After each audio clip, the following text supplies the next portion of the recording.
অনেক দিন ধরেই বাড়িতে চিকেন রোল খেতে ইচ্ছা হচ্ছিল, তো বানিয়ে ফেললাম। এখানে স্যালাডগুলো আমি কেটে নিয়েছি।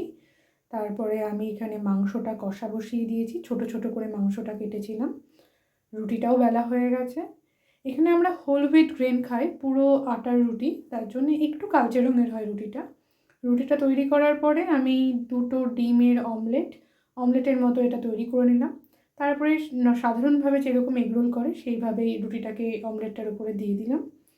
এবার বাকিটা একই রকম প্রসেস। আগের থেকে যে স্যালাডটা আমি কেটে রেখেছিলাম তার মধ্যে একটু চাট মশলা, একটু ধনেপাতা, লঙ্কা কুচি আর লেবুর রস মিশিয়েছিলাম, আর দইয়ের সাথে সস এবং ধনেপাতা দিয়ে একটা রায়তা মতো করেছিলাম। এবার একে একে সব কিছু অ্যাসেম্বল করবো এগ রোলটার ওপরে।